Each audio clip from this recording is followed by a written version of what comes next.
I had just sold my biotech company Apex Biodyne for $60 million. To celebrate, I invited my only daughter, Emily, and her husband, Ryan Ford, to l'Orangerie, the most expensive restaurant in the city. I stepped away from the table to take the call confirming the wire transfer. When I turned to go back, a young waiter blocked my path. He was terrified. "Mr. Shaw," he whispered, "I saw your daughter. When your son-in-law distracted you, she took a small vial from her purse and poured a powder into your wine." My blood ran cold, but I stayed calm. I walked back to the table, accidentally knocked over a water glass, and in the confusion I switched my glass with Emily's. 15 minutes later, her eyes rolled back in her head and she collapsed. Before I tell you exactly what happened in that restaurant, let me know in the comments where you're watching from, and hit that like and subscribe button if you believe that sometimes the people closest to you are the ones you know the least. My name is Peter Shaw. I'm 68 years old, and for the last 3 years I've been a widower. That $60 million wasn't just a number. It was the result of 40 years of my life, starting in a rented garage in Palo Alto, with 2 employees and a dream. Despite the success, I never changed. I still live in the same 3-bedroom ranch house I bought with my late wife, Laura. I still drive a 7-year-old sedan. Laura, she was the smart one. She saw the world with a clarity I often lacked. And she never, not once, trusted Ryan. "He only looks at your checkbook, Peter," she'd warn me, her voice gentle but firm. "He doesn't see Emily. He sees a safety net." I'd always laugh it off. "He loves her, Laura. He's just ambitious." How wrong I was. Laura's been gone for 3 years, and her words echo in my head every time I see him. Emily and Ryan live a life I simply don't understand. They drive leased luxury cars that cost more per month than my mortgage ever did. They talk about clubs I've never heard of and vacations in places I've only seen in magazines. Ryan has some vague import-export business, but I'm a numbers man. I know he's drowning in debt. I've seen the letters mistakenly delivered to my house. My daughter, my Emily, she changed after Laura died. She grew distant, defensive, as if she were protecting him from me. But 6 months ago, when the news of the Apex Biodyne acquisition started leaking in the financial papers, they were suddenly present. "Dad, let us help you with your files. You shouldn't be handling all this paperwork alone." "Dad, are you sure your investments are set up correctly for the transition? Ryan knows a lot about this." I was so lonely, so desperate for the connection I'd lost, that I welcomed their sudden interest. I mistook their greed for affection. Tonight at l'Orangerie, that affection was suffocating. The restaurant was a palace of crystal and white linen. We were at the best table overlooking the city lights. "Dad, you're a legend," Ryan said, raising his glass of $20 water. "To you, the man who built it all from nothing." Emily chimed in, her smile blinding. "We're just so proud of you, Daddy." But their eyes weren't proud. They were hungry.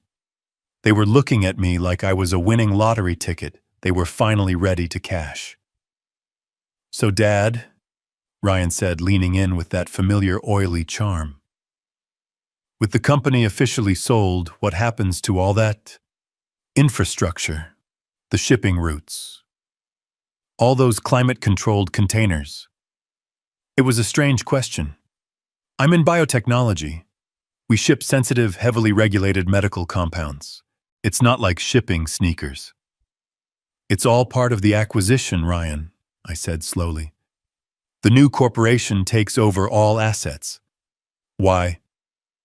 He just shrugged, taking a sip of his wine. "Just curious. Seems like a waste of good logistics." That's when my phone vibrated. The caller ID said, "Banque Suisse," the final confirmation. I excused myself. "I have to take this." As I walked away, I saw Ryan and Emily exchange a look I couldn't decipher. A look of anticipation. I walked out into the grand, marble-floored lobby. The call was brief, professional, and life-changing. Mr. Shaw, we can confirm the $60 million has cleared. Congratulations, sir. I hung up. I felt the weight of 40 years lift off my shoulders. I was free. I could retire. I could finally travel. I turned around, and that's when I saw the young waiter. He was young, maybe 24. His uniform was immaculate, but his hands were shaking so badly he could barely hold his empty tray. Mr. Shaw, he repeated, his voice barely a whisper. My name is Evan. I'm sorry to bother you, sir. I'm new here, but I have to tell you something. I am a man who has run a multi-million-dollar company. I have faced hostile takeovers, corporate espionage, and shareholder revolts. I can read people. This kid wasn't lying. He was terrified. What is it, Evan? I asked, my voice quiet. Sir, I was refilling water at the service station right behind your table. Your son-in-law, he pointed to that large painting on the far wall. He asked your daughter a loud question about the artist. It was strange. It felt staged, like he was making sure you were looking away. My blood turned to ice. My breath caught in my throat. Go on, I said. The moment you both looked away, your daughter, she was fast, sir. Really fast. She took a small brown glass vial from her purse. She unscrewed the cap, and she dumped a fine white powder into your wine glass. Then she swirled it just once and put the vial back in her purse. It took 2 seconds, maybe 3. A white powder, not a liquid, designed to dissolve. My mind raced. What was it, a poison to kill me here? In a crowded restaurant with witnesses. That's messy. That's traceable. This was something else. This was something clinical. I looked Evan straight in the eye. His own were wide with fear. Are you absolutely certain you saw this? He swallowed hard, nodding. Yes, sir. 100%. I saw the vial. She hid it in her napkin right after, but I saw her put it in her purse when you stood up to take your phone call just now. That's why I had to stop you. This kid had just handed me my life. I reached into my wallet. I pulled out a stack of bills. It was $500. Evan, I said, placing the money in his hand. His eyes widened. You didn't see anything. You will finish your shift. You will go home. You will never speak of this to anyone. But you just saved my life. If you are ever in trouble or if you ever need a job, you call this number. I handed him my personal card, the one that doesn't say CEO on it. Sir, I can't go, I said, my voice firm. And thank you. He vanished. I stood alone in the lobby for 10 seconds. The rage was a physical thing, a hot iron in my gut. My own daughter, my Emily, my little girl. But the rage wasn't in control. I was. The CEO was. I smoothed my suit jacket. I composed my face into a mask of mild distraction. I took a deep breath, and I walked back to the table. I sat down. The smell of the expensive food, the truffle oil, the seared scallops suddenly made me sick. Everything okay, Dad? Emily asked. Her smile was so bright, so radiant. It was the smile of a predator who had just set a perfect trap. Just work, I said, waving my hand dismissively. The lawyers are already finding loose ends from the sale. I picked up my wineglass. Her wineglass now, though she didn't know it. No, I set it down. Not yet. I had to be sure. I looked at my glass. The deep red Cabernet. It looked perfect, undisturbed. My mind raced back. Emily's comment from last week. Dad, you've been so forgetful lately. You missed our dinner reservation on Tuesday. I hadn't missed it. They had canceled it and told me I got the day wrong. I remembered Ryan's comment just 2 days ago. Peter, you seem confused. Are you sure you're okay to manage all this money alone? It all clicked. It wasn't poison. It was incapacitation. The powder wasn't meant to kill me. It was designed to mimic a stroke, to create sudden, terrifying confusion, to make me look like I had snapped right after securing $60 million. They wanted to have me declared incompetent. I needed to make the switch. Ryan was telling a long, boring story about one of his import deals, something about textiles from Turkey. Emily was hanging on his every word, her eyes sparkling, playing the part of the adoring wife. They were so busy performing for me, they weren't really watching me. I waited. I needed a moment of distraction. The waiter, not Evan, a different one, came to refill our water glasses. This was my moment. As the waiter reached for Ryan's glass, I accidentally jerked my arm, my elbow connecting solidly with Ryan's full glass of water. "Oh, goodness!" I exclaimed. "Peter, honestly!" Ryan snapped, jumping back as ice water flooded the white tablecloth and dripped onto his $1,000 pants. It was chaos for 5 seconds. Emily gasped, "Dad!" Ryan cursed under his breath, grabbing his napkin. The waiter rushed in with more napkins, apologizing profusely. In that 5 seconds of chaos, my hands moved. It was a simple, fluid motion I had practiced in my mind a dozen times on the walk back from the lobby. My right hand picked up my tainted glass. My left hand picked up Emily's clean glass. I moved them both out of the way of the spill, and when I set them back down, they were reversed. It was done. "I am so sorry, Ryan," I said, dabbing at the table with my own napkin. I guess I am a little tired. My old age is catching up to me." "It's fine, Dad," Ryan said, composing himself. He shared a knowing, triumphant look with Emily.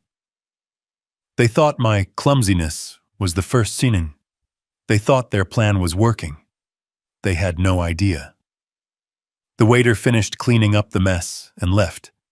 The tension was gone, replaced by their smug, predatory anticipation. I picked up my glass, Emily's original clean glass.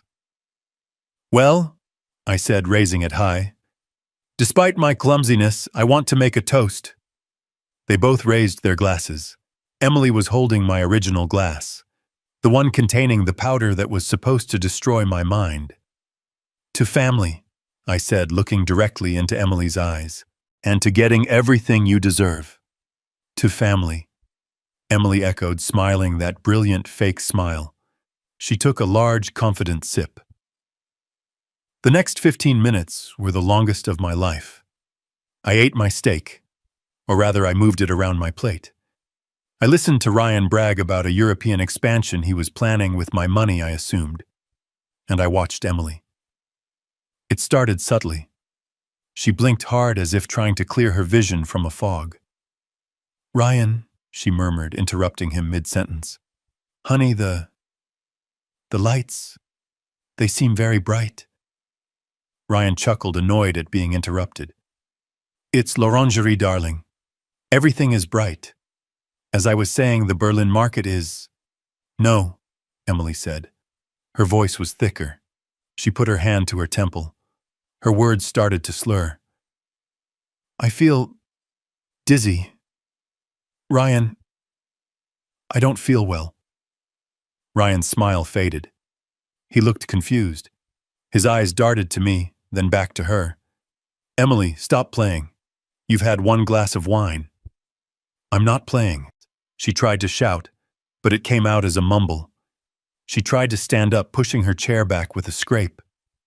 "The room, it's spinning.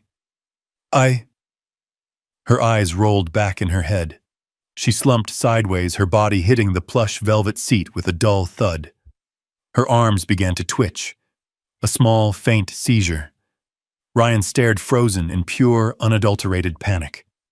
I dropped my napkin and stood up, my face a mask of fatherly terror.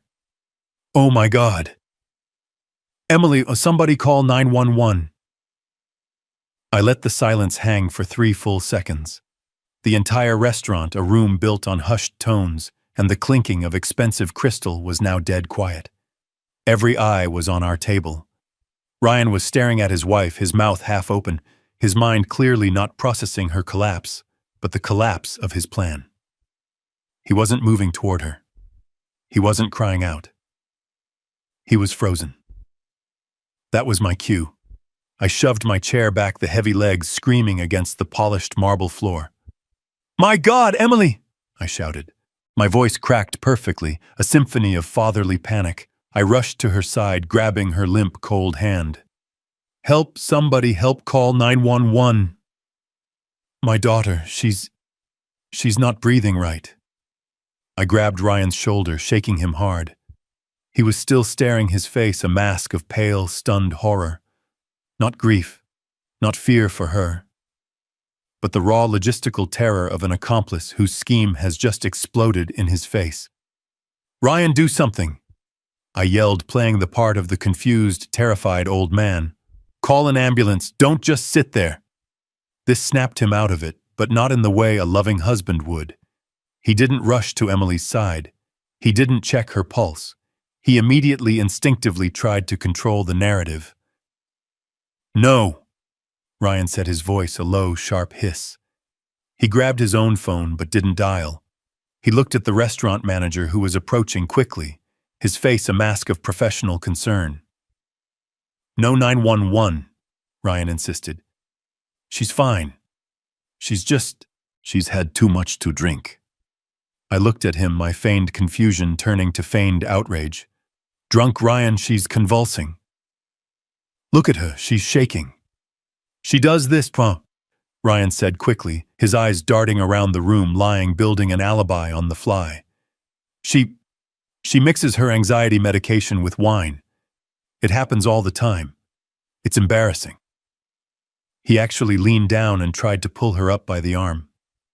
"We just need to get her home. I'm so sorry, everyone." He was trying to move her. He was trying to get her out of the public eye, away from EMTs who would run tests, away from neutral doctors at an emergency room who would run toxicology reports. He needed to get her to his doctor, the corrupt Dr. Reed, to get his plan back on track. I saw Evan, the young waiter, my savior, watching from the service station. His face was pale, his eyes wide, locked onto mine. He knew what was happening. Ryan turned to the manager, his voice dripping with false embarrassment. "I'm so sorry about this. We'll take her. We're leaving.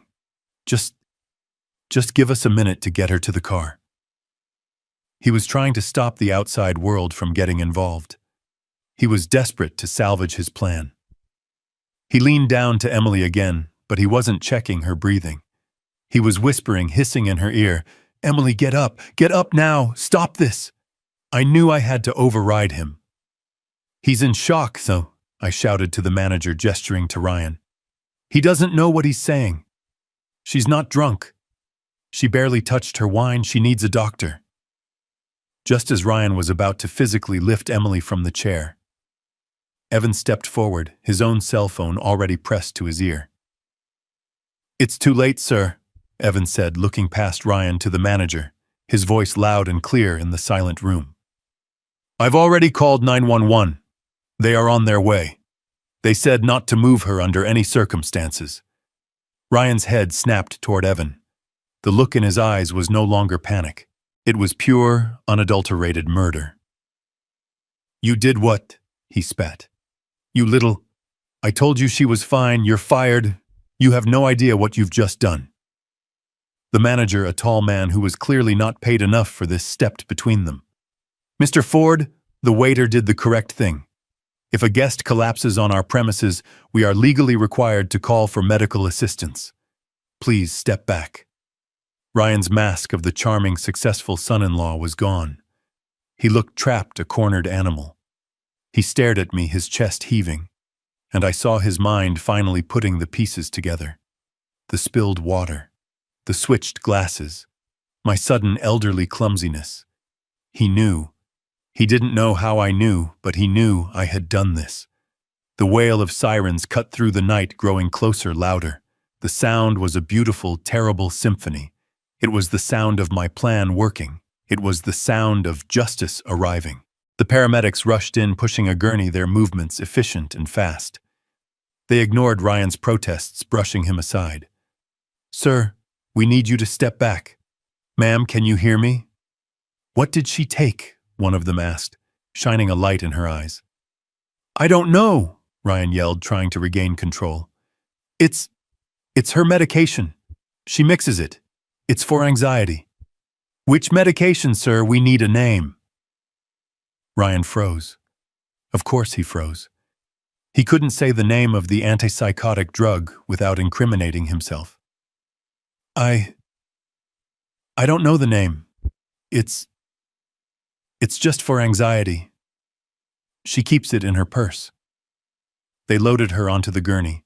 She was unconscious, her face pale and slack. For a second I felt a genuine pang of pity.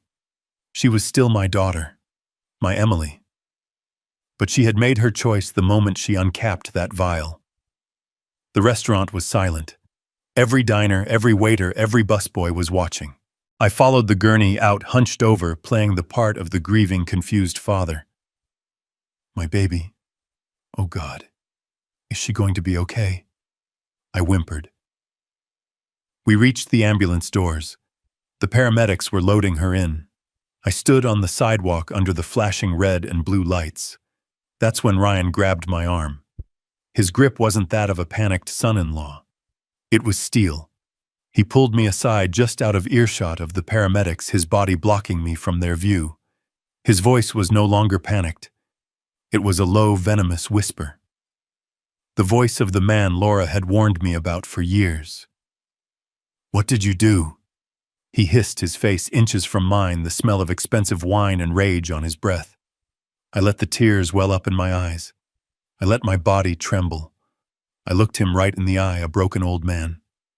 Me, I whispered, my heart hammering against my ribs. Son, what did she drink? The emergency room at St. Jude's was a universe of controlled chaos. The lights were too bright, an assault on the eyes, and the air smelled of antiseptic bleach and burnt coffee. It was the smell of panic and routine all mixed together. Nurses moved like shadows, their voices calm and clipped, their faces impassive. They wheeled Emily into Trauma Bay 3, and Ryan followed them, almost tripping over his own expensive shoes. His voice was a high-pitched whine that grated on my nerves. She's allergic to shellfish, he was shouting at the intake nurse. I think she ate some bad shellfish, that's all it is. It must have been the scallops. He was already building his false narrative, seeding the lie. I hung back, playing the part I had chosen. The shocked elderly father, confused by the noise, my hands clasped in front of me, just watching. A young doctor, maybe 30 years old, pushed through the curtain. His scrubs were wrinkled, and he carried the permanent exhaustion of an ER resident, but his eyes were sharp. Sharp, intelligent, and focused. This was not the man they were expecting. This was not Dr. Reed. This was a complication. Mr. Ford, I'm Dr. Chen. I need to know exactly what your wife took. Ryan, breathless, stuck to his script. It was an allergy. Shellfish. She's terribly allergic. Just give her an EpiPen, she'll be fine. She must have had a reaction. Dr. Chen ignored him. He shone a small, bright light into Emily's unseeing eyes, one then the other. He lifted her arm. It dropped lifelessly to the gurney. He pinched the skin on her hand. Nothing. Mr. Ford. Dr. Chen said, his voice flat, cutting through Ryan's manufactured panic. This is not anaphylaxis. Her airways are clear. There is no facial or laryngeal swelling. There's no rash. Her pupils are pinpoint. This is a severe overdose. I need to run a full toxicology screen. Ryan's practiced panic turned real. He physically moved to block the doctor from Emily. No, I'm her husband. I refuse the tests. It's an allergy. You're wasting time. She just needs adrenaline. His voice was too loud now, bordering on hysterical. A nurse at the nearby station looked up, alarmed. I watched him. This was the performance of a guilty man. A man who knew exactly what was in her blood and was terrified of it being named. He wasn't trying to save his wife. He was trying to save his plan. Dr. Chen didn't flinch. He didn't raise his voice. He simply said, Sir, your wife is presenting with severe neurological symptoms, including seizures and respiratory depression. If you continue to obstruct my ability to diagnose her, I will have security remove you from this trauma bay. Am I clear?" Ryan's face turned a shade of purple. He looked like he wanted to hit the doctor. He was trapped. His eyes darted around the room and landed on me wide and screaming for help. "Dad! Tell him she's fine, it's just an allergy." This was my moment. I stepped forward, letting my voice tremble. I practiced this tremble in the ambulance. I let the tears, which were very real, well in my eyes, though they were tears of rage, not grief. "Doctor," I whispered, grabbing his arm, "please, just save her.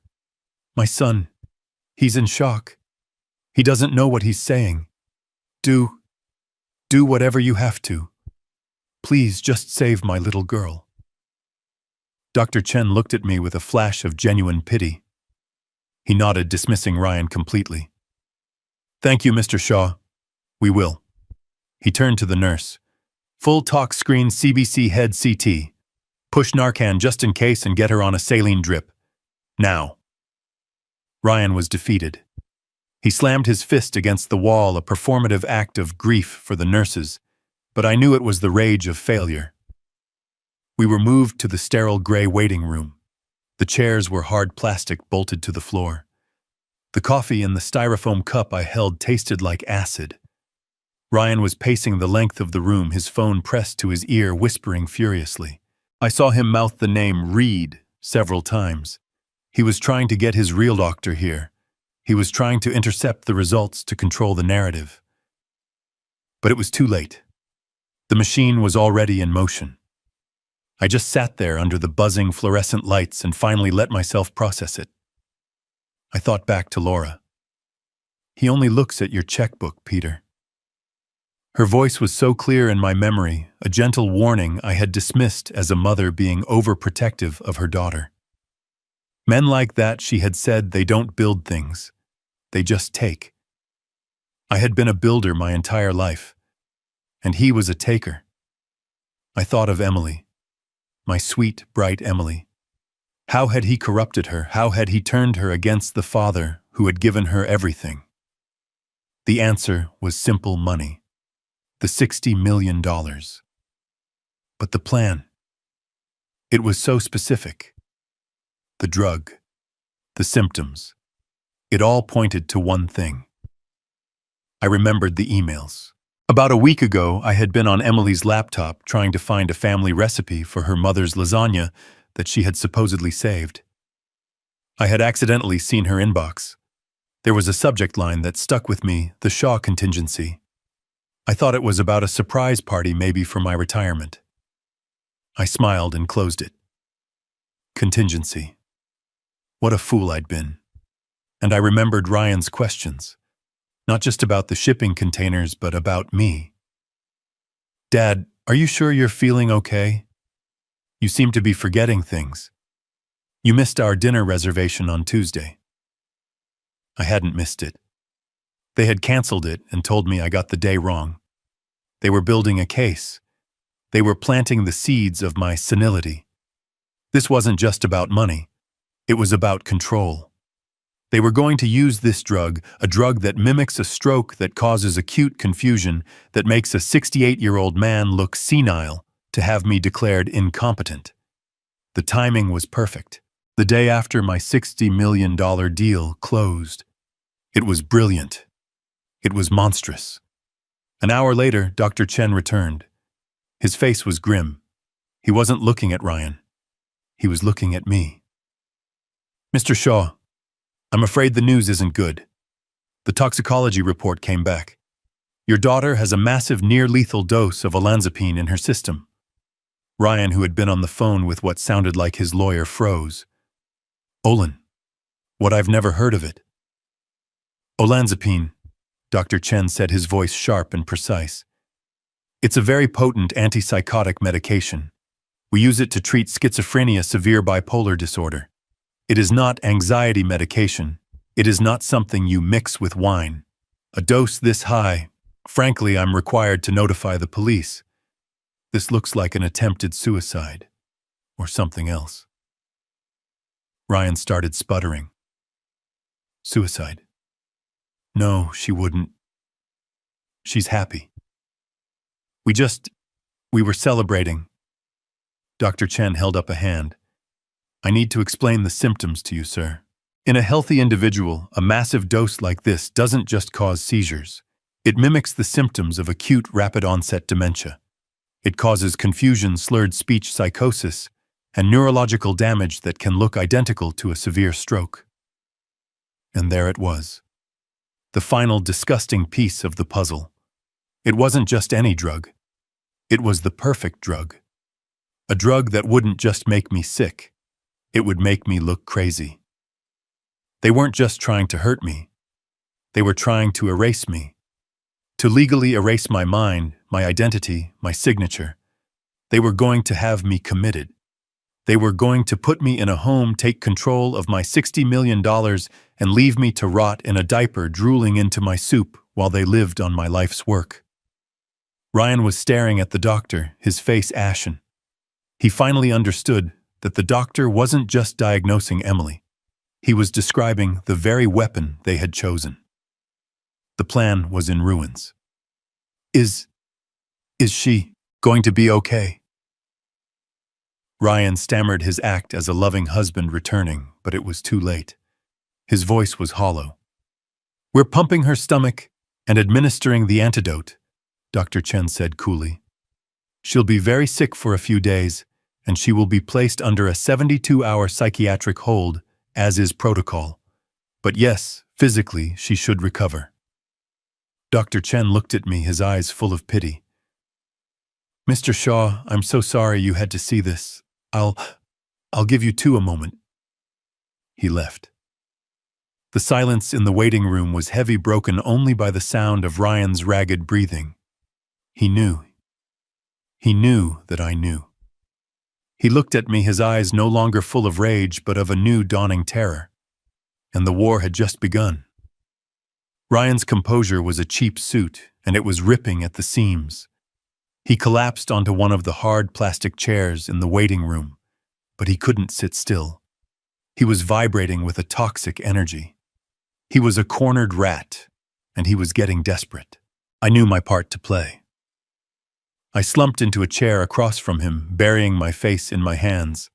I let my shoulders shake, mimicking the sobs of a broken old man. I was crying, but not for Emily. I was crying for the daughter I had already lost, the one who had tried to chemically erase my mind. Dad, Ryan's voice was sharp, suspicious. Are you okay? I looked up, letting him see the tears I knew were staining my face. I don't understand, Ryan. Antipsychotics? Why would she have that? Does my daughter have schizophrenia? Have you been hiding this from me? It was the perfect question. It gave him an escape route, a lie he could build on. He seized it. I didn't want to tell you like this, Dad, he said, his voice dropping into a fake, compassionate whisper. We've been struggling.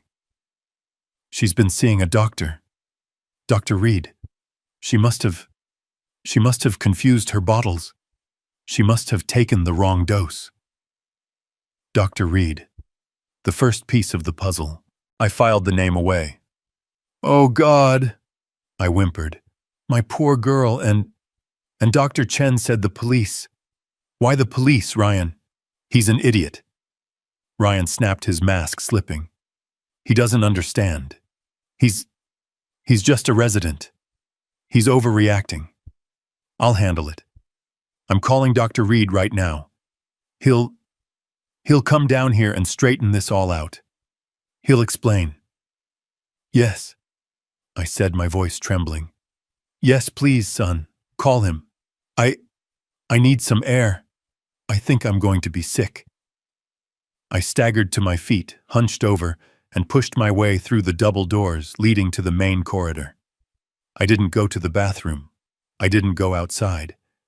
I hid in a small alcove by the vending machines, just out of sight of the waiting room doors, but close enough to hear. Ryan must have thought I was gone. He burst out of the waiting room a second later, his phone already to his ear. He was pacing, his voice a venomous whisper that echoed in the sterile hallway. "Reed, it's me. The plan is a disaster. She drank it. Emily drank it." He stopped listening, his free hand tearing at his hair. "I don't know how the old man... He must have... I don't know. It doesn't matter. He's here acting all confused and broken, but... Reed, he's here. He's not the one who took the drug." Another pause. Ryan's face was contorted with rage. "Yes, she's stable, but they ran a tox screen. They know it's olanzapine.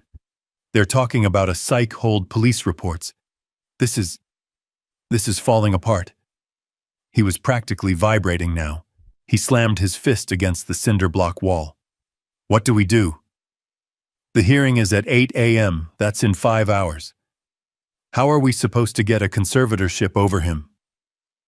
If he's the picture of health and she's the one in the psych ward, 8 a.m., the second piece of the puzzle. Dr. Reed, an 8 a.m. hearing." "No," Ryan suddenly yelled into the phone. "No, you listen to me. You're in this just as deep as I am. Your gambling debts aren't my problem. You were paid to handle the medical side, so you handle it. You get down to this hospital. You tell them Dr. Chen is an idiot. You tell them you're her primary physician. You tell them she's unstable, that she's a suicide risk, that she's been stealing his medication. I don't care what you say, just fix this. And you'd better be ready to testify at 8 a.m. He hung up, breathing like he'd just run a marathon. He stood there for a moment, his back to me, trying to regain his composure. He ran his hands through his hair, straightened his suit jacket, and took a deep, shuddering breath. Then he turned and saw me. He froze. His face went completely white. He had no idea how long I'd been standing there. "Dad," he stammered. I was just...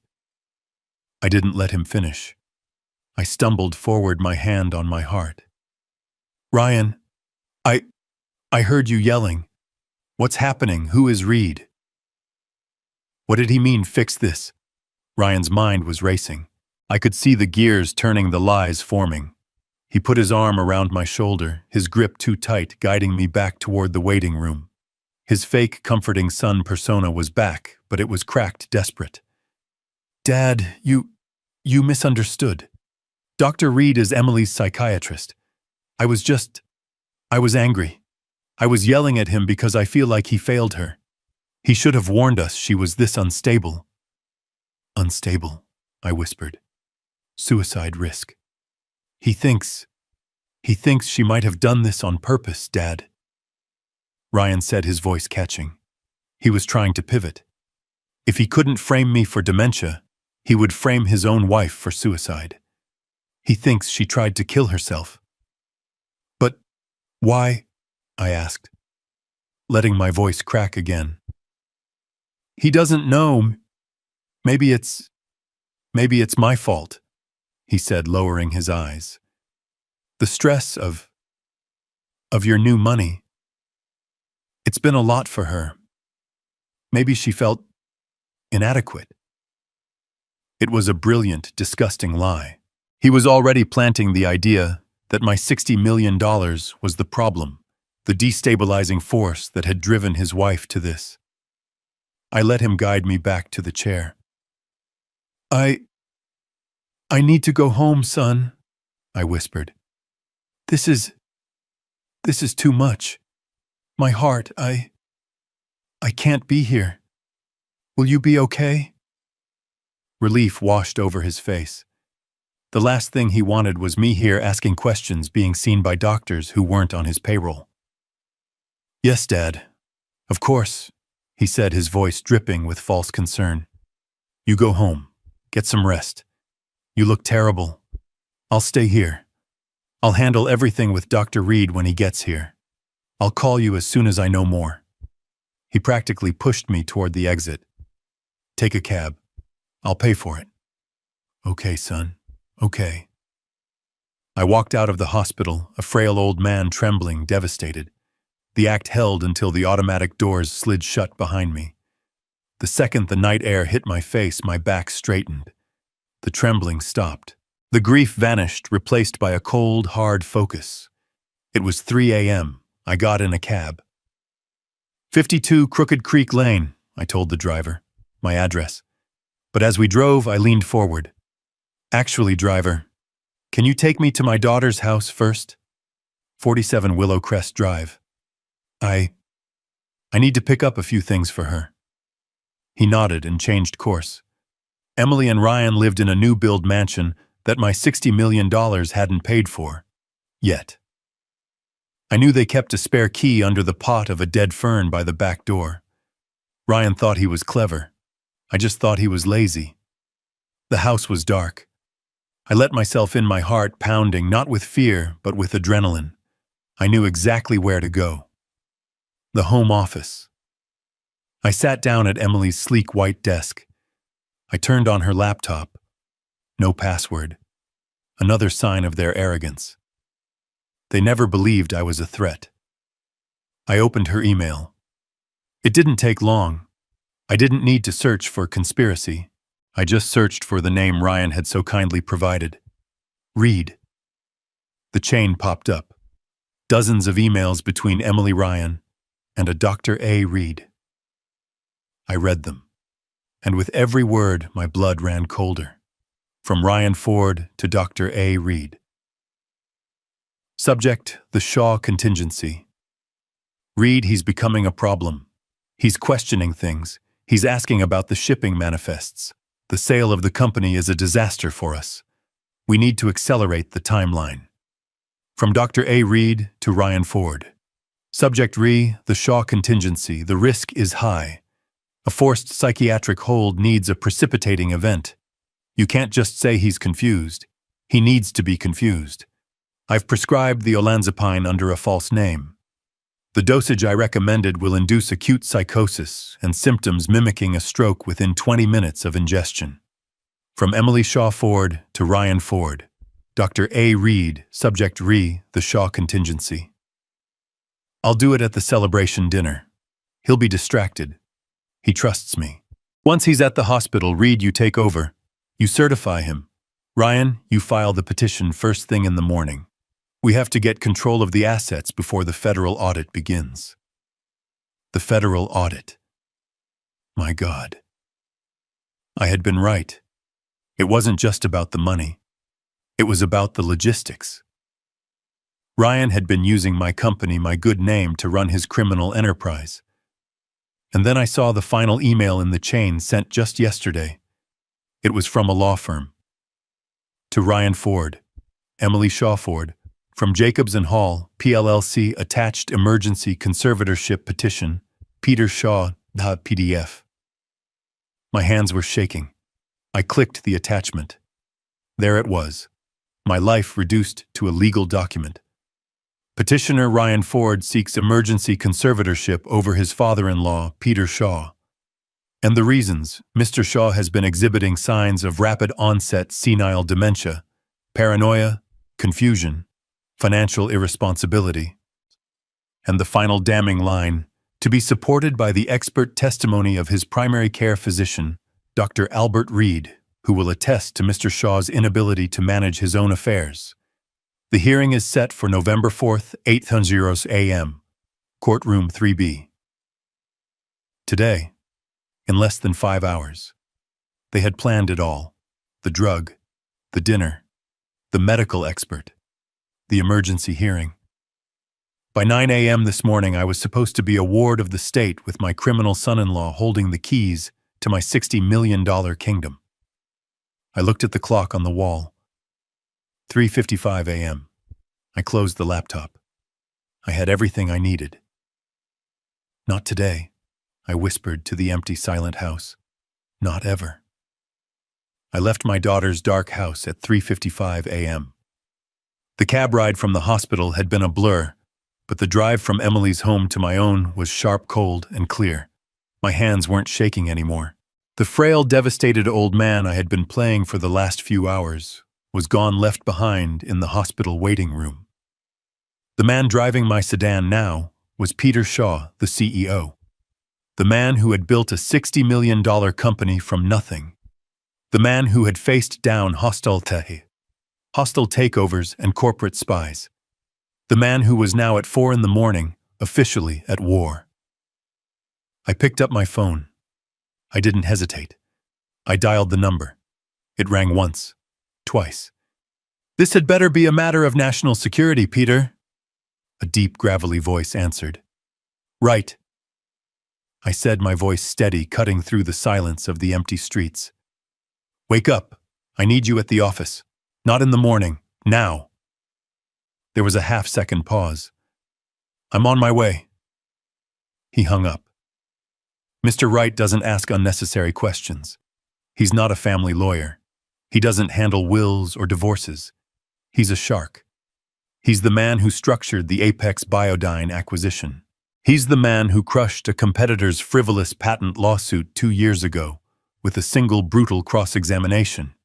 He was, I realized, the perfect and only man for this job. I pulled into the underground garage of his downtown high-rise at 4:30 a.m. The city was a ghost town wrapped in fog. I took the private elevator straight to the penthouse floor. The doors opened onto a dark lobby, but the lights to his corner office were already on a beacon in the darkness. He was standing by his window overlooking the sleeping city, already in a crisp white shirt and tie. He had a pot of coffee brewing. He looked like he'd been awake for hours. "Peter," he said, not turning around, "you look like you've seen a ghost." I walked in and sat in one of the leather chairs opposite his massive desk. "Worse, right. I've seen a monster. 2 of them. And one of them is my own daughter." For the next 30 minutes, I told him everything. I didn't cry. I didn't raise my voice. I gave him a CEO's report, cold, factual, chronological. The $60 million celebration. The waiter, Evan, and his warning. The switched glasses. The collapse. The ER. Dr. Chen's honest diagnosis. Olanzapine, an antipsychotic. Ryan's immediate panicked attempt to cover it up, to blame an allergy. Wright listened, his face an impassive mask, his fingers steepled. He just nodded, absorbing every detail. "And then," I said, "Ryan made his first mistake. He named their doctor, a Dr. Reed. He thought I was a grieving, confused old man, so he talked right in front of me." I repeated the phone call I'd overheard in the hospital corridor. "Reed, the plan is a disaster. She drank it. The hearing is at 8 a.m. You have to fix this." Wright's eyes narrowed. "A hearing 8 a.m. What hearing?" "That," I said, "is the second thing." I took a deep breath. While Ryan was arguing with the nurses, I went to Emily's side to comfort her. Her purse was on the gurney. She was unconscious. I reached into my suit pocket. I pulled out the small brown glass vial still inside the napkin I'd wrapped it in. I placed it gently on his polished mahogany desk. There were still a few grains of powder at the bottom. I found this in her purse. And then I went to their house. "You broke in?" Wright asked, not with judgment, but with curiosity. "I used the spare key they forgot I had. I checked her laptop. I searched your name, Reed." Wright's impassive mask finally cracked. A slow, cold smile spread across his face. "Peter, you old fox." She saved it all, right. The entire conspiracy. An email chain called the Shaw Contingency. Emails between her, Ryan, and this Dr. Reed. He prescribed the drug. He advised them on the dosage. He was going to be their expert medical witness. Witness for what? Wright asked, though he already knew. I leaned forward. "A hearing. This morning. 8 a.m. Courtroom 3B. I forwarded you the email with the attachment. It was an emergency petition for a conservatorship. My conservatorship." Wright swiveled in his chair, his computer screen lighting up his face. He read the email, then opened the PDF. I heard him let out a low whistle. My God. Rapid onset senile dementia, paranoia, financial irresponsibility, a danger to himself and his assets. He looked up at me, his eyes now sharp, all business. They were going to have you drugged, declared incompetent, and committed all in the space of 12 hours. And Ryan would have full control of all $60 million before the market even opened. He stood up. The shark was in the water. "Peter, we are going to destroy them," he said, his voice a low growl. He began to pace. "This isn't just family fraud. This is conspiracy to commit aggravated assault. This is medical malpractice. This is perjury. This is beautiful in the most disgusting way." He picked up his phone. He didn't dial. He hit a single speed dial button. "Peterson," he barked into the receiver. "It's right. Wake up." He didn't wait for a reply. "I need a full workup. A doctor. Name is Albert Reed. R-E-E-D. I need to know everything. Bank accounts, debts, medical board citations, mistresses, parking tickets. I want to know what brand of toothpaste he uses. And I need it. Not now. I needed it 30 minutes ago." He hung up. He looked at me. "Okay. They have a hearing at 8 a.m. We'll be there. But we are not going to defend Peter. We are going to attack. This Dr. Reed is the weak link. He's the one who connects Ryan's plan to a criminal act. They think they're walking into a simple family court hearing to roll over a confused old man." Wright poured me a cup of coffee. His hand was perfectly steady. "They have no idea," he said, a grim smile on his face, "that they're actually walking into their own execution." It was 5:15 in the morning. The sky outside Wright's penthouse office was just beginning to bruise with the first pale gray light of dawn. The city below was silent, a sea of dark glass and steel. The only sound in the massive quiet room was the hiss of the high-end coffee machine and the steady rhythmic click, click, click of Wright tapping his gold pen on his legal pad. The adrenaline from the hospital from the break-in at Emily's house was starting to wear off. It was being replaced by something else, a cold, heavy exhaustion that settled deep in my bones. But it wasn't the exhaustion of an old man. It was the exhaustion of a general on the eve of a battle he never asked to fight. "He's been planning this for months, Wright," I said. My voice sounded rough in the stillness. "He's been playing me, my own daughter." I had to stop. Saying it out loud made it real in a way the emails hadn't. The pain was a physical thing, a sharp, constant pressure behind my ribs. Wright didn't offer sympathy. That's not why I pay him. He's a strategist. He poured me another cup of coffee, black and strong enough to strip paint. "Grief makes people blind, Peter," he said, his voice a low gravel. "They counted on you being the grieving husband. They miscalculated. They didn't count on you still being the CEO." He was right. They saw Dad.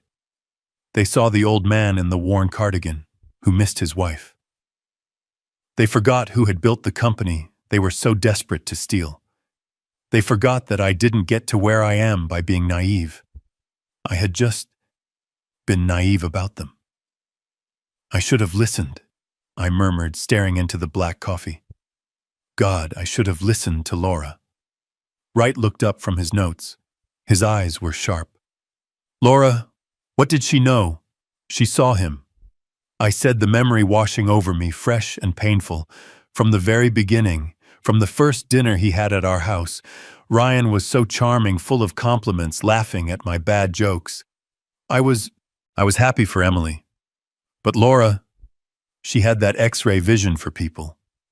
That night after they left, she was quiet. I asked her what was wrong. I could still see her clear as day, sitting in our old armchair by the fireplace, a book open on her lap that she wasn't reading. "He doesn't see her, Peter," she told me, her voice soft. "He sees her name. He sees Shaw. He sees Apex Biodyne." I told her she was being cynical. I told her Emily was in love and happy, and that was all that mattered. She tried again. I continued, my voice growing thick. About a year later, Ryan had just lost a major investment. $20,000 of their money or so, he said. Emily came to me crying, humiliated. Of course I wrote the check. I thought I was helping my daughter. That night Laura was furious. Not at me, at him. I looked at Wright, the shame of that memory hot on my face. She said, "He's a taker, Peter. He only looks at your checkbook. He's a parasite. And he's teaching our daughter how to be one too." We had the biggest fight of our 40-year marriage. I accused her of being jealous of Emily's happiness. I told her she was wrong. I closed my eyes. The coffee cup was warm in my hands. She never brought it up again. She knew. She saw this coming, and I was too blind, too proud to see it. She's been gone 3 years, and the first thing Ryan did after the funeral, after a respectful 2 weeks, was ask me to co-sign a loan for a new car. And I did it, for Emily's sake. And now, this. Wright nodded slowly, absorbing the emotional data. Okay. So it started as simple greed. But this, drugging you an emergency court hearing, this is desperation, Peter. $300,000 for the doctor is a massive lever. Ryan must be in his own hole. Deep. Deeper than just credit cards. And that's when the other piece clicked into place. The piece that had been bothering me for months. The one that never made any sense. "The shipping manifests," I said, almost to myself. Wright's head snapped up. "What?" "Ryan, he's always asking about my shipping operations. My company, Apex Biodyne. We ship highly controlled biological compounds, genetic samples, experimental pharmaceuticals. They move in climate-controlled, GPS-tracked containers. It's a logistics nightmare heavily monitored by the FDA, the DEA, you name it. It's the most secure and most boring part of my business." "And he was interested in it?" Wright asked. "Obsessed," I said. "For the last 6 months he's been asking, 'Dad, how secure are those routes? Who handles your customs clearance in Rotterdam? Ever had a container just go missing?' I thought it was just idle curiosity. I thought he was trying to sound smart to impress me, to show interest in my work." I looked at Wright, and I saw the realization dawning on his face at the same instant it dawned on mine. "But what if it wasn't?" I said, my voice dropping. "What if he wasn't just asking? My company has a flawless 30-year logistics record. What if he found a way? What if he was using my corporate routes, my clean, fast-tracked shipping lanes, to move his own imports?" Wright's eyes lit up with a terrifying cold clarity. "My God, Peter, if he was piggybacking on your shipments, the sale of the company wouldn't just be a payday for him. It would be a disaster. A $60 million acquisition by a Bahabak triggers a mandatory top-to-bottom federal audit. A full deep-dive audit of everything, including every single shipping manifest for the last 5 years." The room suddenly felt ice-cold. "He wasn't trying to get the $60 million, I whispered, the full, ugly truth finally landing. "He was trying to stop the audit. He needed to get power of attorney. He needed to get control of the company before the sale finalized so he could bury the evidence of his own crimes." Before Wright could even respond, the private line on his desk buzzed. It was a harsh, slicing sound in the 6 a.m. stillness. He snatched it up. "Peterson, talk to me." He listened. His face, already grim, darkened. He scribbled a note. "Where? How much? Are you sure? Good. Send it to my encrypted server. Right now." He hung up the phone. He looked at me. The final piece of the puzzle had just been slammed into place. "It's worse than we thought," Wright said, his voice flat. "Our private investigator just ran the financials on Dr. Reed. He didn't just find debts. He found the source. Reed owes $310,000, gambling debts, to an offshore sports book." Wright paused, letting the weight of the next words land. "And guess who the parent company of that offshore book is?" I waited. "A shell corporation based in the Caymans. RF Imports." "Ryan Ford Imports," I whispered. Ryan doesn't just owe Reed money, Wright said, standing up and grabbing his briefcase. Ryan owns him. He's not a conspirator. He's a puppet. He checked his watch.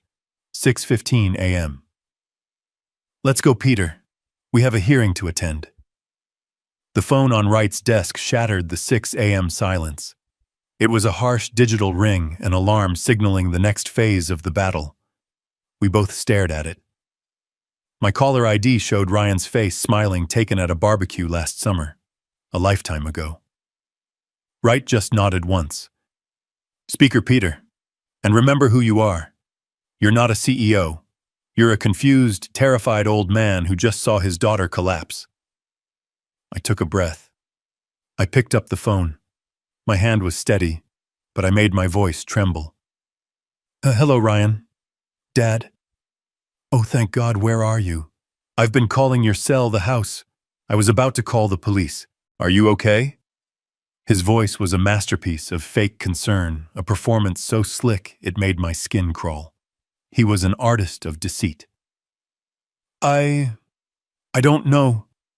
I stammered, cupping my hand over the phone as if I were trying to hide my words from the world. I'm at a diner. A coffee shop. I couldn't be in the house, Ryan. Not after last night. All of Laura's things, I needed to think. I heard him let out a long, slow sigh. It wasn't a sigh of relief that I was safe. It was the sigh of a predator who had just located his prey. He thought I was weak, broken, and wandering the streets in a daze. He thought he had me. Dad, I understand. I really do, he said, his voice dripping with false sympathy. But listen to me. I have some news. It's about Emily. Emily? I asked, my voice cracking. Is she worse? No, she's stable. She's resting. He paused, setting the hook. But I just spoke to her doctor. Her real doctor. The specialist who's been treating her, Dr. Reed. Reed, I repeated as if trying to place the name.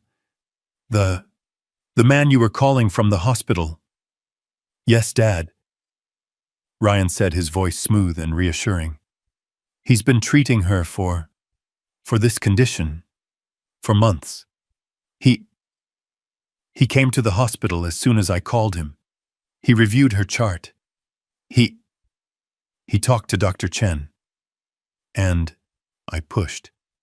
What did he say? Here it came. The second trap. Dad, he's worried. He's worried about you. I stayed silent. I let the confused pause hang in the air. Me, I finally whispered. Why? Why me? He says based on what I told him. Your forgetfulness lately. Your outburst at the restaurant. How you were so confused.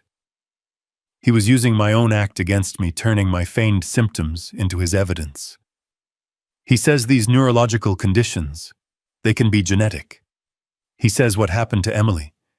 It could be a precursor to what's happening to you. It was brilliant, I had to give him that. It was a disgusting, brilliant lie.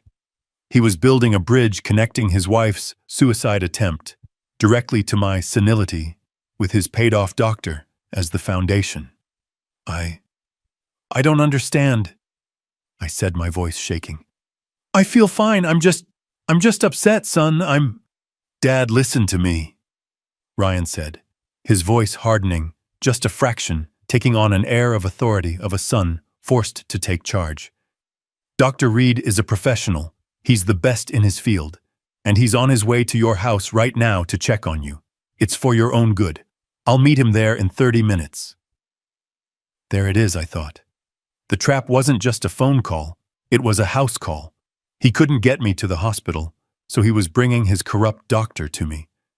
Reed would arrive, find me alone, confused and agitated from the night's events.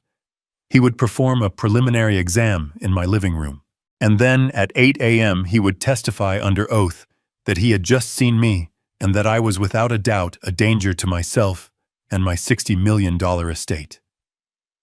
He was moving the battlefield from the hospital, which he had lost, to my home, which he thought he controlled. I had to give him the performance of his life. "No!" I shouted into the phone, a high-pitched paranoid wail. "No doctors, I'm not. I'm not sick. I don't need a doctor, Ryan. I'm fine, I'm just tired. Why are you doing this?" I gave him exactly the symptoms he was paying for. I gave him the erratic behavior his petition required. I could hear the smile in his voice as he tried to soothe me. "Dad, you hear yourself. You're yelling. You're not making sense. This is exactly what Dr. Reed warned me about. This is the confusion. Please, Dad, just go home. I know you're scared, but just go home and let the doctor talk to you. For me. Do it for Emily." I looked across the desk at Wright. He was watching me, his expression unreadable, but his eyes were alive, analytical. He was enjoying this. I let out a long, shuddering sob, a broken sound torn from the throat of a man who had lost everything. "Oh God! Oh God! A doctor! At the house! Laura! I don't know what to do. I don't know." I was giving him a masterpiece of senile panic. "It's okay, Dad," Ryan said, his voice now a venomous, comforting coo, the voice of a snake lulling its prey. "Everything is going to be okay. You just need help. We're going to get you help. Just go home. I'll meet you and Dr. Reed there in 30 minutes. We'll sort this all out. We'll take care of you." "Okay," I whispered, my voice sounding small and defeated. "Okay, son. Help. Yes. I need help. I'll go home. I'm on my way." I hung up the phone. The line went dead. The silence in Wright's office was absolute, a heavy velvet curtain. I looked at Wright. He hadn't moved. The cold, thin smile on his face was the only thing in the room that seemed alive. "He's a good liar," I said. My voice was instantly back to normal, cold, steady, and sharp. "He's a desperate liar," Wright corrected, standing up and closing his briefcase with a heavy final click. "He just confirmed his entire plan. He's sending his star witness, the corrupt doctor, to your house to manufacture evidence for a hearing that he doesn't know we know about." Wright checked his platinum watch. 6:45 a.m. "He thinks he has you trapped, Peter. He thinks you're a scared old man running home to hide, about to be cornered in your own living room by his medical expert." I stood up and straightened my tie. The fatigue was gone. The adrenaline was back, clean and sharp as glass. "So, what's our move?" Wright picked up his briefcase. He walked to the door and held it open for me, the lights of the empty hallway gleaming on the marble floor. "A good trap," Wright said, his smile all teeth. "Let them go to your house. Let them wait. Let Dr. Reed ring the doorbell of an empty home for the next hour, wondering where his confused patient is. Let them panic." "And where will we be?" I asked, walking past him into the hall. Wright's voice echoed in the empty corridor as we walked toward the elevator. Peter, we have a hearing to attend. Courtroom 3B, 8 a.m. sharp. And he said, pressing the elevator button, are going to be early. 7:45 a.m. The fluorescent lights of the county courthouse hallway hummed, casting a sick, greenish glow on the cheap linoleum floors. The air smelled of stale coffee and old floor wax. This wasn't my world. My world was boardroom negotiations and international contracts. This was a place of petty squabbles and family betrayals. It felt dirty. Mr. Wright and I stood at the end of the hall, just watching the door to courtroom 3B. We were early. They were earlier. Through the small wire mesh window in the door, I could see them. My family. My executioners. Ryan was pacing. He was wearing his best suit, a dark charcoal wool that I probably paid for, but he looked like hell. His eyes were bloodshot, his skin pale and clammy. The stress and adrenaline from the night's disaster were rolling off him in waves. He was a man who had gambled everything, and was desperate to see the final card. Next to him was his lawyer, a young slick man in a suit that was too shiny, his hair slicked back with too much gel. He looked like he'd gotten his law degree from a late-night television commercial. And then there was Dr. Reed. He wasn't pacing. He was sitting on the hard wooden bench, completely still, his hands clasped so tightly, his knuckles were white. He was a man in a cage of his own making. A $300,000 cage. He kept dabbing at his forehead with a handkerchief, his eyes darting toward the door every few seconds. He was terrified of me. He should have been terrified of Ryan. Ryan stopped pacing and leaned in to whisper to his lawyer. I couldn't hear the words, but I didn't need to. I knew exactly what they were saying. I could almost hear his frantic hiss. He's not here. It's 7:48. He's not coming. The lawyer must have put a calming hand on his arm, motioning for him to keep his voice down. He probably told him what a gift this was. And then Ryan spoke again, his voice a low, triumphant rasp that carried just enough to be heard in the quiet hall where I stood. It's perfect, he whispered to his lawyer. The lawyer nodded, a smug little smile playing on his lips. He's not here. Of course he's not here. Ryan let out a sound that was half laugh, half hiss. Dr. Reed went to his house just like we planned. He rang the bell for 20 minutes. No answer. The old man is gone. He's probably wandering the freeway in his bathrobe by now. He leaned in closer, his voice dropping, but his arrogance making it sharp. This is better than the original plan. He's a missing person. He's confused, he's scared, he's a danger to himself. This just proves our case. The judge will have to grant the emergency petition. We'll have the guardianship before 9 a.m. I felt Wright's hand on my shoulder, a silent, heavy pressure. Not yet, Peter, he whispered, his voice a low rumble. Don't move. We wait for the judge. We let them commit. We let them lie to an officer of the court. Let them build their own gallows plank by plank. My rage was a cold, hard stone in my chest. I wanted to burst through that door. I wanted to see the look on my son-in-law's face. I wanted to grab him by his expensive choking tie and ask him how he dared to destroy my family. But Wright was right. This wasn't an emotional outburst. This was a corporate takedown, and timing was everything. We heard the bailiff's voice from inside. All rise. The Honorable Judge Anderson presiding. The clock on the wall read 7:59 a.m. Wright straightened his tie. He looked at me, and his eyes were not the eyes of a lawyer. They were the eyes of a shark that smells blood in the water. Showtime, he said. We stood outside the heavy oak doors of courtroom 3B. I could hear the sharp rap of the gavel followed by the bailiff's voice. All rise. The Honorable Judge Anderson presiding. I checked my watch. 8 a.m. on the dot. Wright put a hand on my arm. Patience, Peter. Let him take the bait. Let him lie to the judge. Inside, I could hear the rustling of papers. The judge, a man with a reputation for being impatient and sharp, cleared his throat. His voice was a dry rasp. We are here for the emergency hearing regarding the conservatorship of one Peter Shaw. Case number 774B. Is the petitioner, Mr. Ryan Ford, present? I pictured Ryan, my son-in-law, standing up. I pictured his slick, cheap lawyer at his side. I heard the scrape of a chair. A new voice. Young arrogant. Ryan's lawyer. Yes, Your Honor. Michael Jennings on behalf of the petitioner, Mr. Ryan Ford, who is present. I could hear the false sympathy in his voice, a slimy, practiced tone that made my stomach turn. Your Honor, we are here today under the most tragic of circumstances. He was performing. My client, Mr. Ford, and his wife, Emily, Mr. Shaw's daughter, have been desperately trying to manage what can only be described as a catastrophic and rapid mental decline in Mr. Shaw. I closed my eyes. Catastrophic. Rapid. The keywords from their email. We had hoped to manage this privately, Your Honor. Jennings continued, his voice dripping with fake sorrow.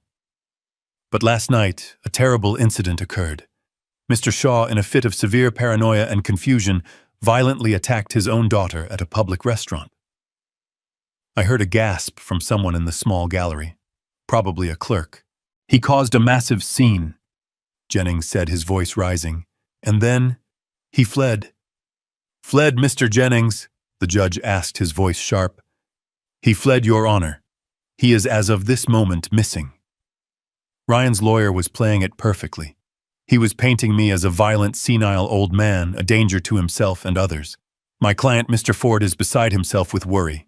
He and his wife's primary physician, Dr. Albert Reed, who is present in court today ready to testify, rushed to Mr. Shaw's home this morning to conduct a wellness check. They found the house empty. Mr. Shaw is gone. He's in the wind, with access to $60 million that he in his current state is incapable of managing. We fear he is a danger to himself. The lawyer let that sink in.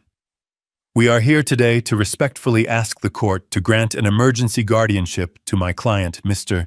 Ford, so he can protect his father-in-law from himself, secure his assets, and get him the medical help he so desperately needs.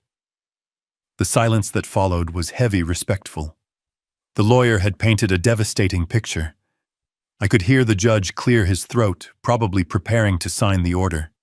He must have seen this a dozen times. A family struggling with an elderly relative who had lost his mind. A very serious allegation, Mr. Jennings, the judge's voice began. Given the assets involved and the fact that Mr. Shaw is missing, that was our cue. Wright didn't knock. He simply pushed the heavy oak door open. The thud of the door swinging on its hinges echoed in the suddenly silent courtroom. It was the loudest sound I'd ever heard. I apologize for our tardiness, Your Honor. Wright's voice was a low-pitched cannon. It filled the room, a voice of absolute power and control. It seems my client and I were given slightly incorrect information about the timing of this hearing. We stepped inside. Me first. Wright at my shoulder. I was not in a bathrobe. I was not confused. I was wearing my $5,000 custom-tailored Zegna suit, the one I had bought specifically for the Apex acquisition party.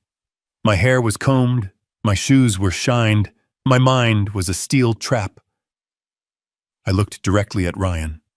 The color drained from his face. It didn't just go pale. It went a waxy, translucent white, the color of old candle wax. His jaw dropped open, a wet, ugly, gaping hole. He looked like he had just seen his own ghost. His lawyer Jennings spun around, his own smug expression frozen, then shattering like a cheap mirror. But my favorite reaction, was Dr. Reed. He was sitting in the front row. When he saw me, he made a small, involuntary sound, a gasp, a hiccup of pure, unadulterated terror. He physically shrank. He looked at Ryan, his eyes wide, screaming, "You said he was confused! You said he was missing!" I walked calmly to the defense table and sat down, placing my briefcase on the floor. Wright sat next to me. We looked like we owned the place. We did. Mr. Jennings, the judge said, clearly trying to catch up. You said your client's father-in-law was missing. Ryan's lawyer was stammering. He couldn't form a word. He just pointed a shaking finger at me. But he, Your Honor, Wright said, standing up smoothly. My name is Harrison Wright. I am Mr. Peter Shaw's legal counsel. And my client, Mr. Shaw, is right here. He is not confused. He is not missing. And he most certainly did not attack his daughter. He is, however, the victim of a depraved and criminal conspiracy, and we are here to address it. Ryan made a noise like a man being strangled. He sank into his chair, his eyes locked on mine. The look of triumph was gone. The arrogance was gone. All that was left was the raw, primal fear of a man who knew he had just been checkmated. Ryan's lawyer, Jennings, looked like he had been physically struck. His mouth was opening and closing, but no sound was coming out. He stared at me, then at his client, then at the judge, his cheap, shiny suit suddenly looking like a Halloween costume. Judge Anderson leaned forward, his patience already gone. Mr. Jennings, you told this court your client's father-in-law was missing. He appears to be very much present. Would you care to explain this discrepancy? Jennings ran a finger under his collar, which suddenly seemed 2 sizes too tight. Your Honor, this is a shock. A pleasant one, of course. We are overjoyed that Mr. Shaw is safe. This only proves our point, his erratic behavior, his disappearance, and now his sudden reappearance. It confirms the petition's urgency. He was trying to spin my arrival as more evidence of my insanity. The audacity was breathtaking. We would like to call our first witness, Jennings stammered, shuffling his papers. A man who can speak directly to Mr. Shaw's deteriorating mental state. We call Dr. Albert Reed. A bailiff called the name. Dr. Reed, who had been trying to blend into the wooden bench, flinched as if he'd been tasered. He stood up slowly. His face was slick with a sheen of cold sweat. He looked at Ryan, his eyes wide with panic, a silent, desperate plea. Ryan just stared back, his expression like stone, his eyes promising murder if Reed didn't follow the plan. Reed was a dead man walking. He took the stand. He was sworn in. His hand was shaking so badly he could barely keep it on the Bible. Dr. Reed, Jennings began finding his footing again. You are Mr. Peter Shaw's primary care physician, is that correct? Reed cleared his throat. Yes. I have been consulting with him. Yes. And in your professional medical opinion, Doctor, what is Mr. Shaw's current mental state? This was it. Reed had to commit. He looked at me just for a second, then quickly looked away, focusing on a spot on the back wall. Mr. Shaw, Peter, he is in a state of severe decline, Reed said, his voice a reedy, practiced monotone. He is exhibiting classic signs of rapid onset dementia, paranoia, severe memory loss, agitation. He is deeply confused. In your opinion, is he capable of managing his own affairs? Absolutely not. Reed said, the lie coming easier now. He is a danger to himself. He is incapable of understanding complex financial matters, like, say, the $60 million sale of a company. He would be highly susceptible to outside influence. Thank you, Doctor. No further. Just a moment. Mr. Wright's voice cut through the room like a steel blade. He stood up, not with aggression, but with a kind of lethal, polite curiosity. I have a few questions for the doctor, Your Honor. Judge Anderson nodded. Counselor. Wright walked toward the witness stand. He was smiling. It was the most terrifying smile I had ever seen. Dr. Reed, good morning. Harrison Wright, counsel for Mr. Shaw. You've painted a very grim picture. You say you are Mr. Shaw's primary care physician. Yes. I have been overseeing his case. I see. That's fascinating, Wright said, pulling out a small file. Because I have Mr. Shaw's complete medical history right here going back 20 years. His actual primary care physician, a Dr. Aris Patel, has been seeing him for 2 decades, and his last physical 3 months ago declared him to be in perfect health for a man his age. Your name, Dr. Reed, doesn't appear, not once. So, let me rephrase. When did you begin overseeing his case? Reed was cornered. It was a private consultation, at his son-in-law's request. Mr. Ford was concerned. Ah, Mr. Ford was concerned. I see. And when was this private consultation? I visited him at his home several times. You visited him, Wright said, raising an eyebrow. At his home house calls. How very old-fashioned. And when was the last time you saw him? Reed saw his opening. He took it. This morning I went to his home this morning at Mr. Ford's request. He was deeply agitated. He was confused. He fled the house. He was yelling. It confirmed all my fears. So you saw him this morning? At his home? Wright asked. Yes, around 7 a.m. That's remarkable, Wright said, his voice full of fake admiration. Truly incredible. Because at 7 a.m. Dr. Reed, Mr. Shaw was sitting in my office in my presence, perfectly calm, drinking coffee and preparing for this very hearing. So I ask you again, doctor, who exactly did you see this morning? The blood drained from Reed's face. He was caught in a direct, verifiable lie. I must have mistaken the time. It was yesterday. Let's move on, Wright said, waving a dismissive hand. Let's talk about your finances, doctor. You mentioned you were concerned about Mr. Shaw's. Are you concerned about your own? Jennings, Ryan's lawyer, jumped to his feet. Objection, relevance, Your Honor. It is entirely relevant, Your Honor, Wright boomed. It speaks directly to this witness's motive and credibility. Overruled, the judge snapped. Answer the question, doctor. Reed was pale. I don't see what my personal finances... Don't you? Wright walked to a legal easel and placed a large document on it. It was a bank statement. Do you recognize this account, doctor? It's an offshore account, in the Cayman Islands. Your name. That's private. Not anymore, Wright said. Now let's look at this. A payment, and another, and another. Bi-weekly payments coming from a shell corporation called RF Imports. Are you familiar with RF Imports, doctor? Reed said nothing. He was just sweating. Let me help you, Wright continued. RF Imports is a shell company owned by Mr. Ryan Ford, your patient's son-in-law. Wright flipped the page to a summary sheet. For 6 months, Dr. Reed, you have been receiving payments from Mr. Ford into this offshore account. The total as of last week is $310,000. The courtroom was absolutely silent.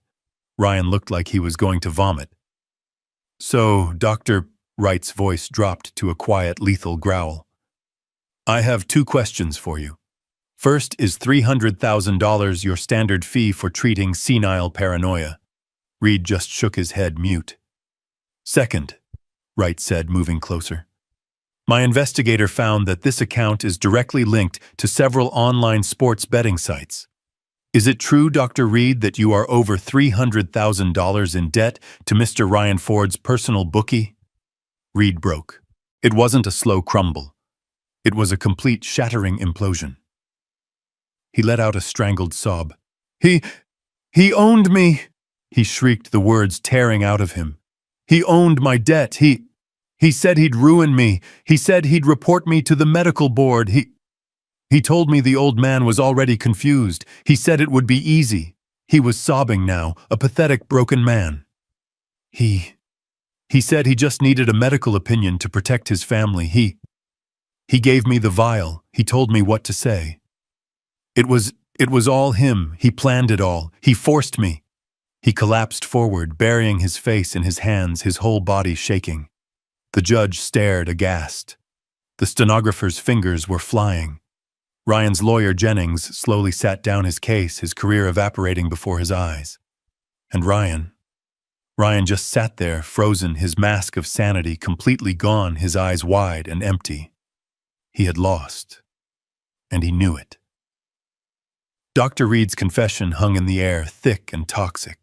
The man was sobbing on the witness stand, a grotesque puddle of a human being. But Ryan Ford wasn't finished. He wasn't going to go down that easily. He leaped from his chair, his face a mask of purple, twisted rage. He pointed a shaking finger, not at Reed, but at me. He's lying, Ryan shrieked, his voice cracking. The doctor is lying. He's in on it with him. My father-in-law is the crazy one. He poisoned his own daughter. That's what happened. He attacked Emily at the restaurant. He's senile. He's violent. Arrest him. He was unraveling. It was a desperate, chaotic attempt to throw mud in every direction, hoping some of it would stick. His own lawyer Jennings just sat there, his head in his hands, having completely given up. The courtroom was in chaos. The bailiff was shouting for order. Judge Anderson slammed his gavel, the sharp crack cutting through the noise. "Silence, silence in this courtroom." The room settled. The judge looked at the sobbing wreck of Dr. Reed. He looked at the screaming, frantic Ryan Ford. And then he looked at me. I was the only one in the room who was perfectly calm. I was just sitting there, my hands folded on the table. "Mr. Shaw," Judge Anderson said, his voice low and heavy, "you have sat here and listened to some extraordinary accusations. The petition before me says you are incompetent. The witness says he was paid to lie about it. And your son-in-law now accuses you of attempting to murder your own daughter. Do you have anything you would like to say?" This was it, the moment. Mr. Wright placed a reassuring hand on my arm. I stood up slowly. I buttoned my suit jacket. I turned not just to the judge, but to the small, stunned audience. "Yes, Your Honor, I do." My voice was calm. It was the voice of a CEO, not a victim. "The truth," I said, "is always simpler than the lies, and the truth is this." I looked at Ryan. His eyes were wide, burning with hate. "My daughter Emily did try to drug me last night. That is true. She poured a powder into my wineglass. A powder that Dr. Reed here," I nodded at the sobbing doctor, so kindly provided. "A drug designed to make me appear confused, paranoid, and senile." I paused, letting the room absorb it. "But she made a mistake. She drank the wrong glass." A collective gasp went up from the gallery. Judge Anderson's eyes widened. "That," I continued, "is the what, but the why. The why is so much more interesting, and it has everything to do with my son-in-law." I turned my full attention to Ryan. "Your Honor, my son-in-law Ryan Ford orchestrated this entire thing, but his motives were misunderstood, even by me until 6 o'clock this morning." I saw a flicker of new fear in Ryan's eyes. The fear of the unknown. He didn't do this just to get his hands on my $60 million. He did it because he was desperate. I let the word hang in the air. "You see, for the last year, Mr. Ford has been asking me strange questions about my company. Not about profits, not about stock options, about logistics, about my shipping containers. The ones we use to ship highly controlled biological compounds all over the world." Ryan's face went from white to a sickly greenish gray. He knew where I was going. "I thought he was just curious," I said. "But he wasn't. He was using me. He was using my company's clean, federally approved shipping lanes to smuggle his own illegal goods into this country." Ryan's lawyer Jennings, who had been defeated, suddenly looked up, his face a mask of pure terror. He clearly had no idea. "My $60 million deal wasn't his goal, Your Honor. It was his problem. It was his death sentence." I looked back at the judge, who was leaning forward, hanging on every word. Because the moment I signed that sale, it triggered a mandatory top-to-bottom federal audit of every asset, every bank account, and every single shipping manifest for the last 5 years. An audit that would begin next week. I turned back to Ryan. He was shaking his head, whispering, "No, no, no." Ryan knew he was finished. I said, my voice resonating in the dead silent room. He knew the audit would expose him. He knew the FBI would be at his door. So he put his contingency plan into action. He couldn't stop the audit, but he could run from it. His plan was simple: drug his confused old father-in-law, have his paid-off doctor declare me senile, have his puppet, my daughter, help him petition the court for an emergency conservatorship. And once he had legal control of my $60 million, he was going to disappear. He was going to take my life's work and flee the country, leaving my daughter to take the fall for everything. That was when Ryan snapped. It wasn't a word. It was a roar. a primal scream of pure cornered rage. "You old bastard!" He vaulted over the defense table, his suit jacket flying, his face purple, his hands clawed, aiming for my throat. He was fast, but he wasn't fast enough. Before he had even cleared the table, two men in the back row stood up. They weren't bailiffs. They were tall, fit, and wearing suits that didn't come from a department store. They moved with a speed that was terrifying. They intercepted Ryan in midair, tackling him to the ground in a tangle of limbs and expensive wool. He hit the floor with a sickening thud. "No, let me go! I'll kill him! I'll kill you!" he screamed, his spittle flying. One of the men was already yanking Ryan's arms behind his back, the click, click, click of handcuffs echoing in the courtroom. The other man stood up, brushing off his jacket, and held up a badge to the stunned judge. "Special Agent Davies, FBI," he said calmly, as if he did this every day. "Mr. Wright contacted our office at 6:30 this morning. We were here to observe the testimony regarding the federal audit." He nodded to his partner, who was hauling a screaming, thrashing Ryan to his feet. "Ryan Ford," Agent Davies said, his voice booming. "You are under arrest for conspiracy to commit fraud, interstate smuggling, and bribery of a medical official. You have the right to remain silent." I just stood there watching. I looked at Dr. Reed sobbing on the stand. I looked at Ryan, my son-in-law, a ruined, screaming animal being dragged out of the courtroom. I looked at Mr. Wright, who was calmly packing his briefcase. The war was over, and I had won. The courtroom dissolved into chaos. Judge Anderson was pounding his gavel, but the noise of the FBI agents subduing Ryan and Dr. Reed wailing on the witness stand drowned him out. The bailiff finally announced the hearing was suspended indefinitely. Ryan and Reed were both taken out in handcuffs. I watched them go, my son-in-law's eyes burning with a hatred so pure it was almost beautiful. He was no longer hiding. The monster was finally on full display. Wright clapped me on the shoulder. "It's done, Peter." "No," I said, my voice heavy. "Not yet. There's one last thing." I didn't wait for him. I walked out of the courthouse, past the stunned reporters who were already shouting my name, and got into the back of my car. I told my driver to take me to St. Jude's Hospital. The emergency room chaos had subsided. Now Emily was in a private room on the 4th floor, the psychiatric ward. A bored-looking police officer sat outside her door. He recognized me from the news, which was already exploding on every TV in the lobby, and he nodded, letting me pass. I pushed the door open. She was sitting up in the hospital bed, bathed in the harsh afternoon light. The IV was still taped to her arm. Her face was pale and blotchy, her hair a tangled mess. She wasn't my bright, vibrant Emily. She was a hollowed-out shell. The television in the corner of her room was on the volume low. A local news anchor was speaking urgently. Being led out of the courthouse in handcuffs. Ryan Ford, son-in-law of billionaire philanthropist Peter Shaw, has been arrested on federal smuggling and fraud charges. They were showing the footage. The video of Ryan tackling me, of the FBI agents taking him down. Emily was watching, her whole body shaking, silent tears streaming down her face, creating dark, wet patches on the thin hospital gown. She looked up as I entered.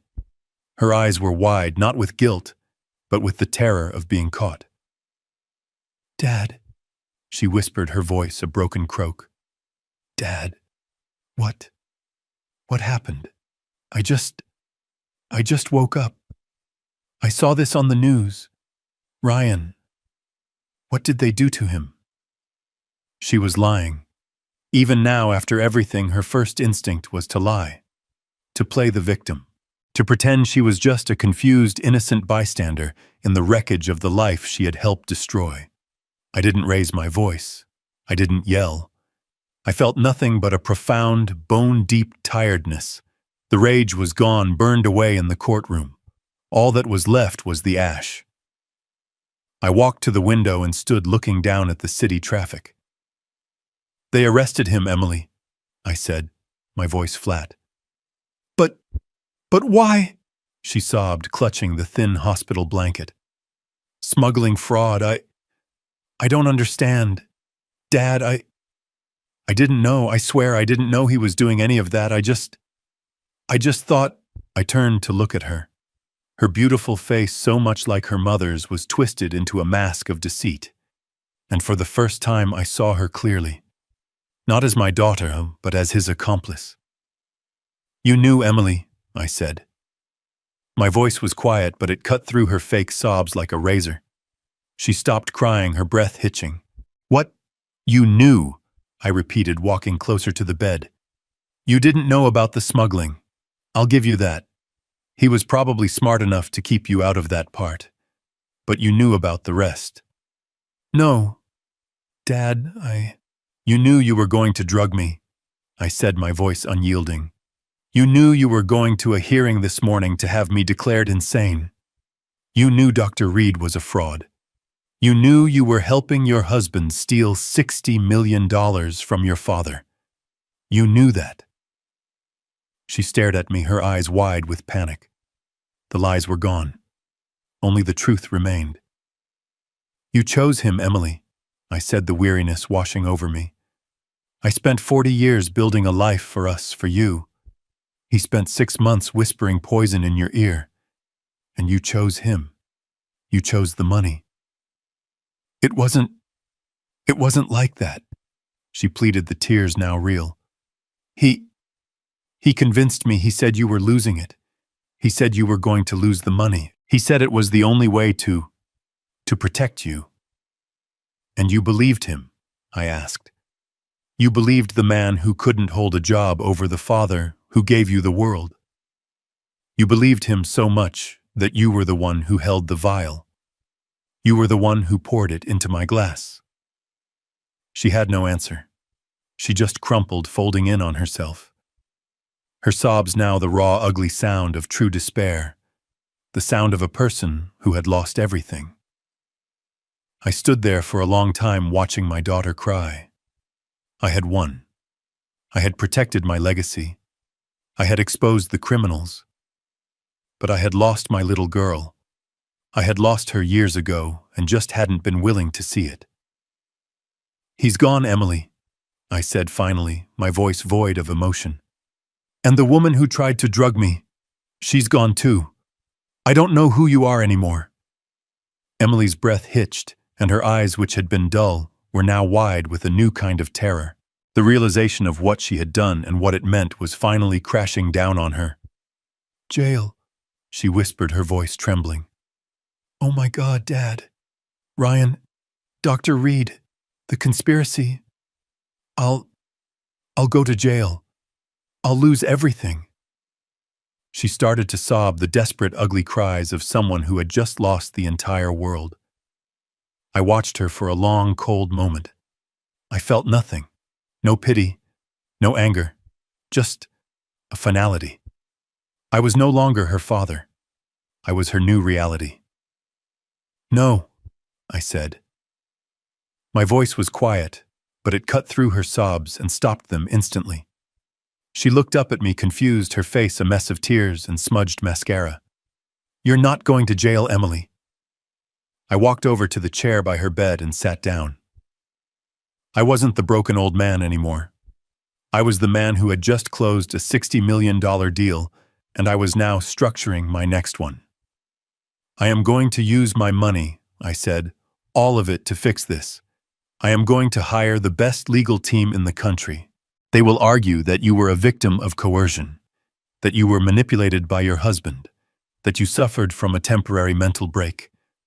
They will keep you out of prison. I saw a small, pathetic flicker of hope light up in her eyes. Dad, I am also, I continued, going to pay for you to go to the best rehabilitation facility in the country. Not for drugs, Emily, for your character. You are going to spend months, maybe years, in therapy learning about accountability ethics and the consequences of your actions. Her hope grew. She was seeing a way out. She was seeing the safety net.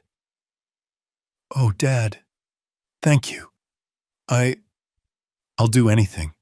But, I said, And that one word, that simple word, sucked all the air out of the room. Her smile froze.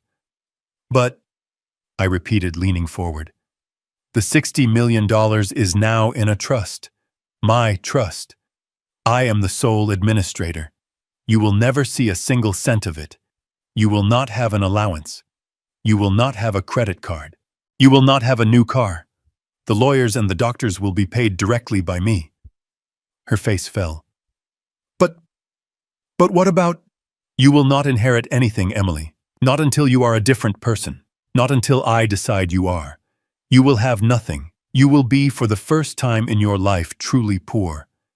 She stared at me, uncomprehending. But how?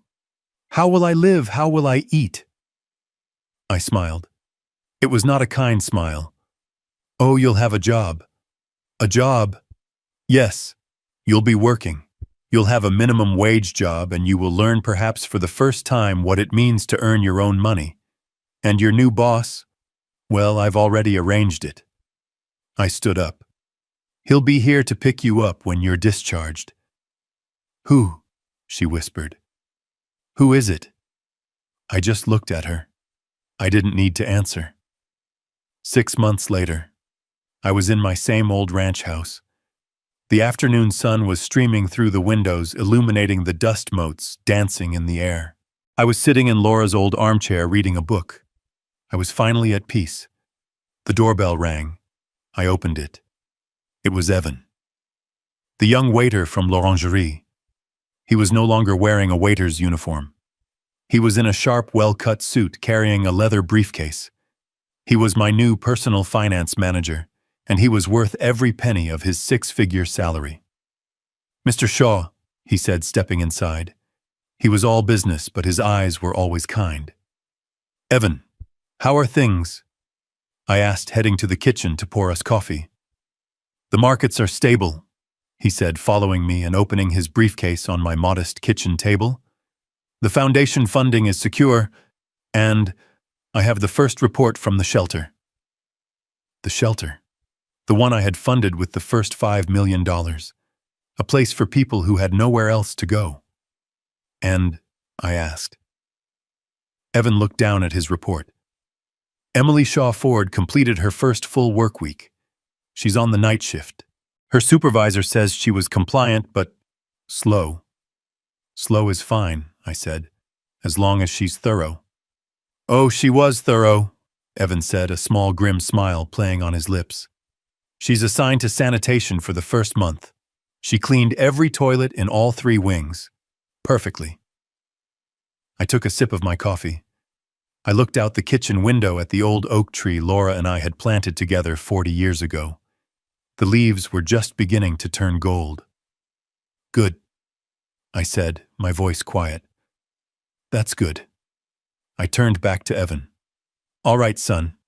Let's talk about the quarterly projections. I was finally truly at peace.